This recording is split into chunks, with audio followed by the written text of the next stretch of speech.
APL, ang resulta, na-hit yung stop loss natin. So, talo tayo ng 4.99% dito sa trade natin kay AR. Ay, kay APL. I'm sorry. Next natin na stock si Abra Mining and Industrial Corporation.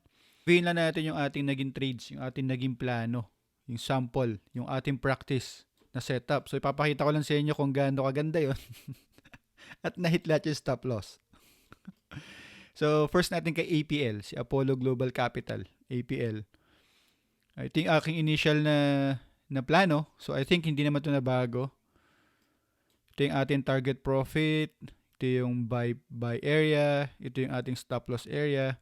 So, initially, ang ating TP dito, 10% at 0.2737 but hindi inabot yung aking target profit. So, nahit tayo sa 0.2362. Tingnan nyo din dito. Okay? So, ito yung kanyang naging galaw kahapon. So, hindi na siya, nag-open siya lower. Then, doon pa lang, nahit na agad yung ating stop loss. Hindi na na-hit yung 10%. So, I think, kung 5% ba na-hit? Kung 5% na tinarget ko? 0.0063. Inabot ba yung 0.063? Oh, yeah. Siguro kung next adjustment ko, siguro 5% lang. Kaya lang kasi, syempre, ang feeling ko kasi, dahil dito sa green candila na to, I'm assuming, or ano ba to, ang tansya ko kasi aakyat siya for a 10% bago siya kung sakali ba magsakman. So, na-realize ko lang din sa trade na to, kung halimbawa, first time nagkaroon ng breakout, tapos nagkaroon ng mga ceiling play, siguro dyan maganda kasi wala ka pang basihan, di ba?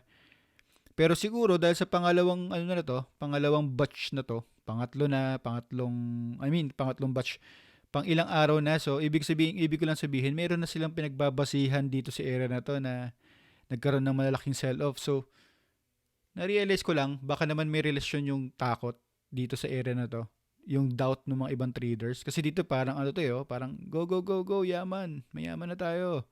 Tapos biglang nagkaroon ng bentahan na parang lalabas na yung mga huwag kang susuko, hold lang, ganyan, di ba? Mga memes. Tapos nag-bounce dito. Tapos naharang ulit dito. Bumagsak ulit. Umakyat. Tapos ito na nga, kanina, hindi na siya nag-open at least dun sa kung saan siya nag-close. No? Ang nangyari, nag-open pa siya lower. Kung saan nag-close yung ating January 27 na kandila. Ito, yung January 27. Pag hinover ko ng ganyan. Pag pinoint ko yung mouse. So, unfortunately, nahit yung ating stop loss at 5% from entry. Nahit yung 0.0057. So, ang resulta ng ating Abra Mining and Industrial Corporation AR na trade, negative. So, nahit yung ating stop loss. Kasi to 10% to 10% ang original niyan. Ito ang target profit. Next natin si BSC. BSC, gamit ulit natin yung daily time frame. BSC, Basic Energy Corporation. Okay? So, si BSC, hindi na hit yung aking 20%. Hindi ko alam kung 21 ba to. Alam ko 20% lang to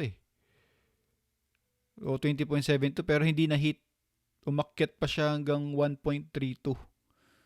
Pero hindi na hit yung 1.34. So, maybe next time,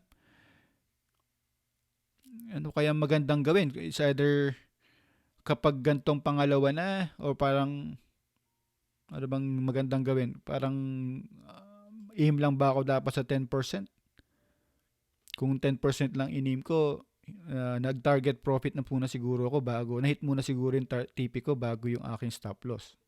Diba? Kaya lang, ang stop loss ko dito, pag naman ako ng 10%, at least 5% lang yung aking TP. Tingnan natin kung inaabot yung 5%. So, nag-open. Tingnan ko sa 15 minute kung na-hit ba to.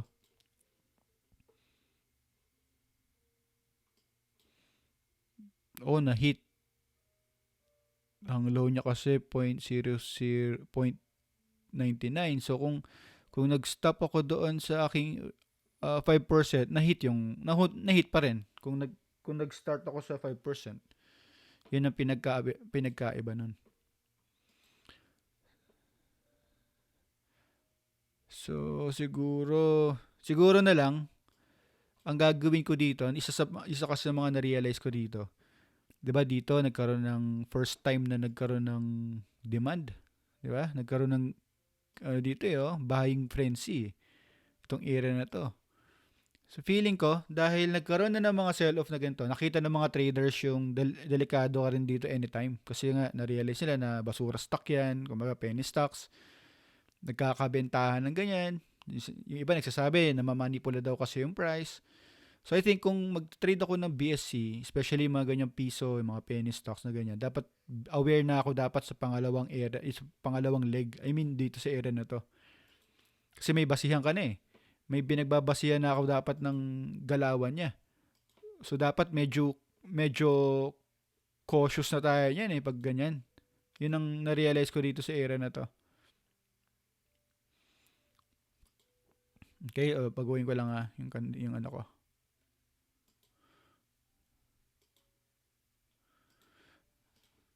Hindi makita. So, palitan ko ng kulay. Yan. O, dilaw para mas kita. Okay.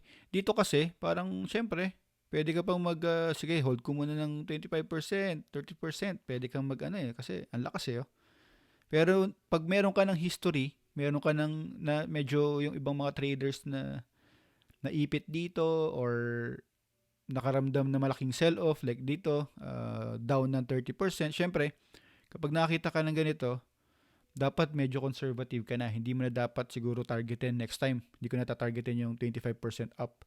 Pag pangalawa na. Pag yung parang hindi na to yung bago, hindi to fresh. Parang dito kasi fresh fresh na pag-angat. So wala pang idea wala pang clue yung mga traders. Kundi, sige lang, bili lang, di ba? So nung bumagsak siya dito, doon, though feeling ko maganda tong setup na to, pero nangyari, ayun nga, hanggang ano lang na hit niya, maliit lang, hindi na hit yung akin 20% na TP or target profit. So ayun na nangyari. Okay, so technically, dahil hindi naman tayo nag-a-adjust dun sa trading, pag actual na, so ang nangyari, na-hit yung ating BSC for stop loss. That's a big 9.91%. So next time, especially kung trading na tayo ng pera, siguro medyo mas maging maingat tayo sa ganitong mga stocks. Lalo yung mga ganitong nagsisiling, yung sinasabi nila na 40%, nagsasara ng 36%, 30% na galawan, ito 50% na galawan, another 50%, di ba? Dito nagsimula Dito nagsimula. So, tuloy-tuloy na siya hanggang doon. So, parang nga naman, pag nakatikim ka ng ganong klaseng profit, parang alam mo na yung trading, di ba?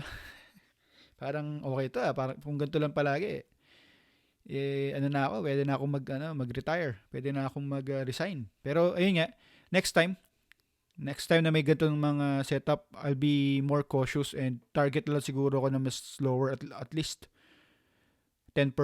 Okay na ako siguro. 10% next time. Okay, next natin si Dito. Si Dito CME Holdings Corporation, DITO. So, dito kay DITO, another, pang swing trading. Pero ito kasing kay dito, kung mapapansin nyo, dito pa yung entry natin. Sandali kunin ko yung aking, ba't ba nawawala yung green dito? Matagal na yun Okay, so, na-hit ba yung aking stop loss? 11.49. Ang low niya is 11.54. So, hindi pa naman na-hit. So, okay naman siya. Okay pa siya. So, hindi na-hit. So far, sa apat na trade na to, si dito yung hindi pa na-hit. Okay, pero pansinin natin ulit si dito, tumaas pa siya tumaas pa siya dito sa taas. Pero bumagsak ulit. But hanggat hindi na bebenta or hanggat hindi na hit yung stop loss ko, okay pa yung play na yan. Nandiyan pa tayo. Naka-go pa yan. Next natin si Integrated Microelectronics, ticker symbol IMI. So dito sa trade na to, Nag-open na siya lower. Kung papansinin natin dito. Doon pa lang, na-hit na agad. Hindi na nga siya umangat eh. So, talo ako dito ng 2.53%. Na-hit yung aking stop loss. Yan, na-hit ang aking stop loss. PHA. Next natin si PHA. Ay, magkano talo natin sa IMA? 2 point something. 2 point something, 2.53. Sabi natin 3% down tayo. Si PHA naman, ganun din. So, na-hit yung aking stop loss at 5% from entry. So, durog. At, pero, ayun, hindi nga rin na-hit yung aking TP na 10%. Kung 5% ba, na-hit ba niya yung 5%? 2.27.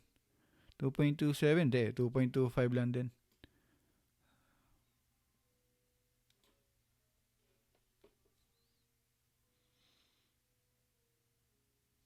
Okay. So, ayun ang naging resulta ng ating trades. So, unfortunately, out of 6, 5 doon yung na stop loss hit. So, medyo malaki yung ating talo kung totoong pera yan. So, next time, tingnan natin kung ano yung mga adjustments. Importante kasi nag-a-adjust tayo dun sa nakikita natin ngayon kasi first time di ba? Nakita natin, may mga na-realize ako na next time na gagawin ko sa mga trades. Especially yung sa mga ganyang mga stocks na to, especially yung mga malaki yung angatan. AR, ganun din. Malakihan yung galawan. IMI, malaki yung mga galawan nila. So, next time, I'll be more cautious. Medyo pa-practicein ko masyado. Galingan natin yung pagbabasa or through this, gamit yung mga gantong na-experience natin sa practice. So, next time, pag hawak na natin yung pera, somehow may idea na tayo anong mangyayari. Kasi yun ang goal natin para malaman natin kung anong gagawin natin kapag nagkamali. Di ba? Anong silbi ng stop loss natin para hindi tayo instead na 5% lang kasi mali ka. Minsan natatalo ka pa ng more than almost 20%, di ba? Kung dito sa APL, look at this sa APL. Kung hindi ako nag-stop loss sa 4 or 5% from my entry, halos talo pa ako ng 20% kung wala akong stop loss. So, siguro ang lesson for today, yung importansya na meron tayong stop loss order na sineset. Okay, yun ang importansya. Pero hindi pa yun yung point na ano ba dapat ang tamang placement ng stop loss. Yun ang next natin pag-aaralan. Kung is it masyadong walang wiggle room? Masyado bang makipot? Masyadong malapit ba sa entry? Parang alam mo yan. So next time pag-aaralan natin din yung yung tamang placement ng stop loss kung saan tayo mas magiging komportable or mas tataas yung probability ng ating success sa trading. So yun lang yung ating review ng ating trades kahapon. So